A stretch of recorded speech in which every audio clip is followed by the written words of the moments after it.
એ કાઢો મને કાઢો, હું તો હલવાણો, ટ્રાફિકમાં રહેતો તો એ કાઢો.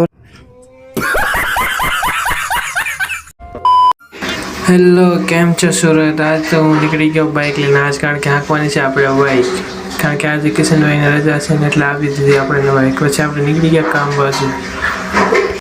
હેલો ગાઈસ, આજના 38મા વ્લોગમાં સૌનું સ્વાગત છે. કેમ છો બધા? મજામાં? પછી હું ફાઇનલી કારખાને પહોંચી ગયો અને કારખાની સીડીઓ ચડીને ઉપર ચાલ્યો આવ્યો. પછી સવારમાં રિપેરિંગ આવે એટલે મગજ ખરાબ થઈ ગઈ. કાંઈ કામ કરતું નહોતું મગજ. બધું શું કરવા રિપેરિંગનું. પછી પહેલાં કટોરાની સાફ કરીને નાખ્યું. કટોરાની પ્લેટ સાફ કરીને પછી હીરા કાઢી લીધા. હીરા કાઢીને પગે લાગી લીધું, કુળદેવી દીધા, નામ લીધું. પછી ચાલુ કરી નાખ્યો હીરો. ત્યાં એટલે હીરા પૂરા કર્યા હતા. શેઠે લાવી નાખ્યો નાસ્તો આલુપુરીનો. પછી ફાઇનલી હીરા પૂરા થઈ ગયા હતા. પછી હું 3:30 નીકળી ગયો હતો ઘર બાજુ જવા માટે, કારણ કે આજે રવિવાર હતો ને એટલે વહેલા રજા લઈ લેવા નથી. પછી ફાઇનલી બાઇકમાં ચાવી લગાવીને નીકળી ગયો હતો ઘર બાજુ જવા માટે. અને પછી ફાઇનલી હું ઘરે પહોંચી ગયો હતો. અને સાંજે પછી વિકાસભાઈ ફેરામાં વહી ગયા હતા પિકઅપમાં. તે વળતા વખતે તમે ટ્રાફિકમાં હલવાઈ ગયા હતા ફૂલે ફૂલ. અને તમને તો ખબર છે મેં લીધું છે ડેઈલી 100 મિનિટ બ્લોગિંગનું ચેલેન્જ, એટલે આ છે 38મો બ્લોગ.